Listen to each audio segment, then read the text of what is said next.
Hey students, in this video we're going to talk about directional derivatives. In 3D space, the directional derivative is the rate of change at a point on the surface of a curve. That rate of change is different based on the direction that we're moving. And when we move, we're moving in the direction that a vector indicates. So we could have many different rates of change at one particular point. So the formula that we have for our directional derivative is, so in two dimensions, we have the partial derivative for x and the partial derivative for y as the components of our directional derivative.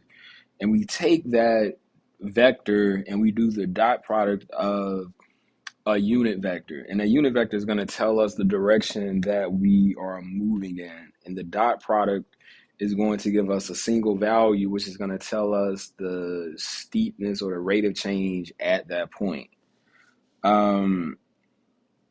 So for example one, when we're calculating our directional derivative, and I forgot to include with the gradient. So we're calculating our directional derivative with the gradient, and we're moving in the direction of the unit vector 3/5, 4/5. So according to our formula,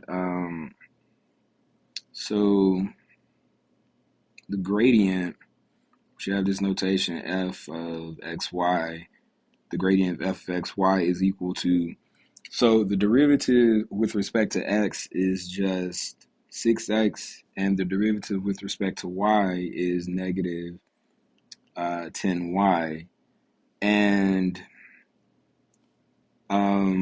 so to get the vector at that point, we want to substitute in 2 and negative 1. So at 2 and negative 1, we're going to get 6 times 2 is 12, and negative 1 times negative 10 is 10. So we get that vector. So our directional derivative, I'm going to abbreviate that like maybe, so our directional derivative is equal to 12, 10, and we do the dot product with 3/5 and 4/5. And so that dot product is going to give us what, 36 fifths plus 40 fifths, and that is going to equal 76 over 5, which I believe is 15.2. So the rate of change at the point, quite steep, is 15.2. So that's what the directional derivative tells us. For a second example, we have the function e to the negative x minus y at the point ln2 and ln5. So, and we're again using a vector 1, 1. So you have to have a unit vector when you're doing your directional derivative with the gradient. So notice that 1, 1 isn't a unit vector because the magnitude of u is the square root of 1 plus 1, which is 2. I'm sorry, the square root of 1 squared plus 1 squared, which is the square root of 2. So because it's not a unit vector, we can make it a unit vector, and we'll get, we'll say like the unit vector for u is 1 over square root 2, 1 over square root 2. So now we have our unit vector, and we still want to calculate our directional derivative. So our gradient at the point f of xy is, all right, so the derivative of e to the negative x minus y is negative 1 times e to the negative x minus y.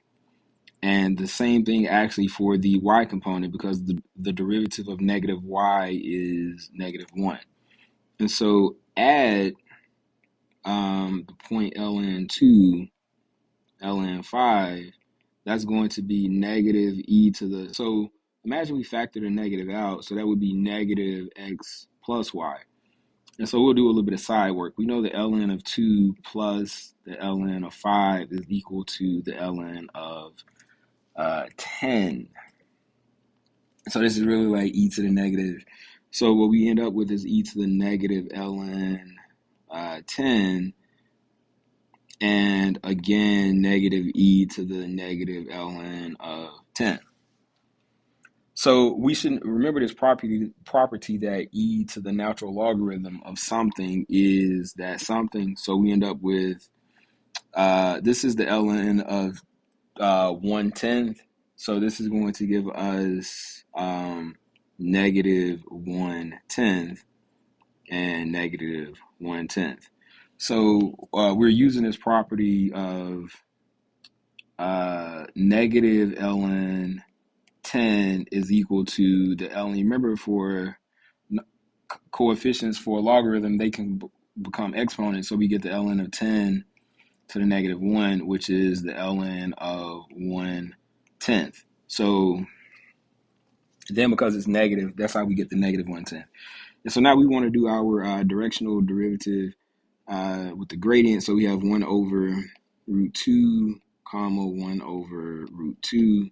So that's going to give us negative 1 over 10 root 2, comma negative 1 over, plus, we're doing dot product, excuse me, plus, so we get 10 over root 2 again. So that's going to give us negative 2 over 10 root 2, which is negative 1 over 5 root 2. And if you wanted to rationalize, you could say that is negative root 2 over 10 instead. So again, why is it? So that is our directional derivative at the point ln to ln 5. For example 3, again, we don't have a unit vector, so we need to find that unit vector. So we'll say the unit vector for vector u is, so the magnitude of u is obviously the square root of 5. So our unit vector is, we'll say 2 over root 5 and 1 over root 5. And so now our gradient is equal to, hold on just a moment. All right, so our gradient is equal to, so the derivative of the logarithm is the derivative of the input. So that's going to be 2x divided by 4 plus x squared plus y squared. And then for y, the derivative of y squared is 2y, and we divide by our input again, so 4 plus x squared plus y squared. And if we evaluate our gradient at the point negative 1, 2, we're going to get negative 2 over, in our denominator, that's going to be 4 plus 1 plus 4. So that seems like it is 9. And so then for y in the numerator, we're going to get 4 and 9 again in our denominator. So when we take this and we multiply, do the dot product with 2 over root 5 and 1 over root 5, we're going to get, what's that, negative 4 over 9 square root 5 plus 4 over 9 square root 5. And, well, we get 0. So the rate of change at that point is 0. Let's explore that one in class using, we'll say GeoGebra. So let's put a star on that one. All right, so the gradient function is effectively what we're getting before we substitute in the points. It's just a partial, for the x component, it's the partial derivative with respect to x. For the y component, it's the partial derivative of the function with respect to y. And if we had a third component, z, it would be the partial derivative of the function with respect to z. So, for example, 4, when we're finding our gradient function, which has the notation like this, so we have an upside down delta. So, hold on a moment. What's something? All right, so when we're finding our gradient function, effectively we're just going one step back without having a vector. We still have a point, and we're going to evaluate it at that point. So our gradient vector is the derivative of sine, which is for x, is going to be cosine of 2x minus 3y. And then we multiply by the derivative of our x term, which is 2. Then the same thing for the y. The derivative of sine is still cosine, so we get 2x minus 3y. But then we multiply by the derivative of the y term, which is negative 3. And so we get simplified 2 cosine 2x minus 3y and negative 3 cosine 2x minus 3y. Side note, we could factor out the cosine 2x minus 3y if we wanted to, but we're not. So when we substitute in the point 0 pi, we're going to get 2 times the cosine of, so 2 times 0 is 0, and then multiplying by negative 3. So we get so 2 cosine negative 3 pi and negative 3 cosine negative 3 pi. So for my unit circle fans, so a negative 3 pi is going to be, this is negative 1 pi, negative 2 pi, negative 3 pi. So the cosine is negative 1. So that's going to get us negative 2, and then negative 1 times negative 3 is positive 3. So we get the vector negative 2, 3. So the result of substituting a point into our gradient function is a vector, which again is just a thing that has a slope. Example 5. So we have a 3-variable function. And we still want to find the gradient vector. So our gradient vector is going to be, for x, the derivative of xy is y, the derivative of yz is 0, and the derivative of x squared z is 2xz.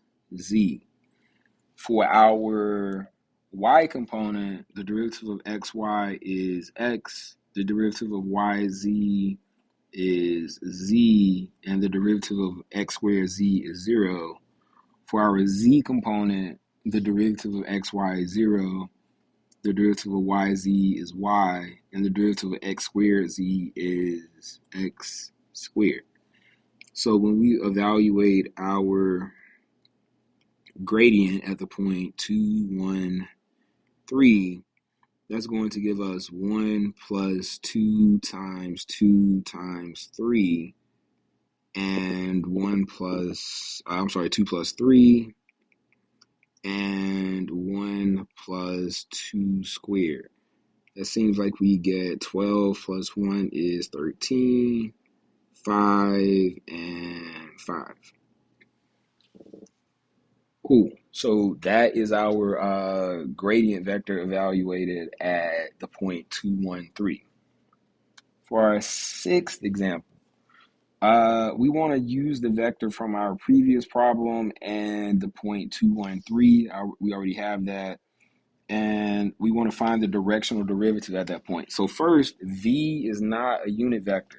The magnitude of v is something other than 1.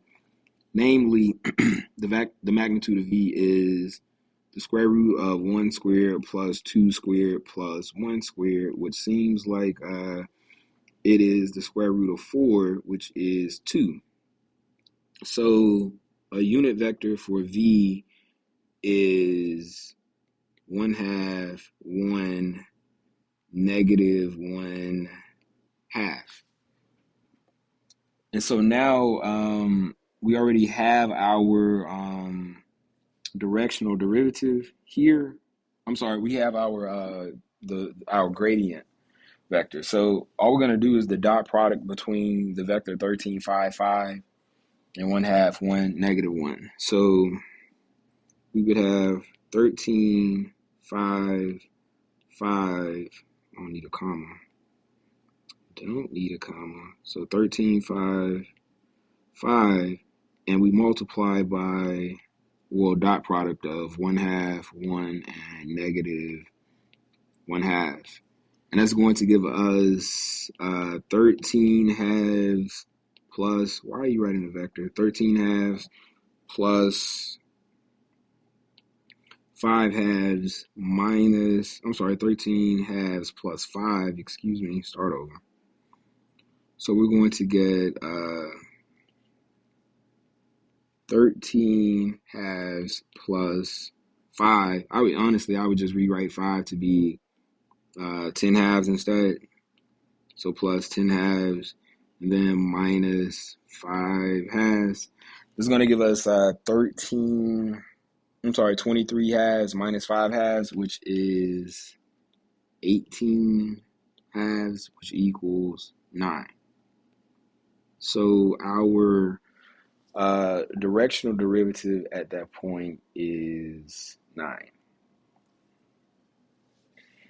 And so for our last two things is at the point in space, the maximum rate of change is just the magnitude of the gradient vector function evaluated at that point.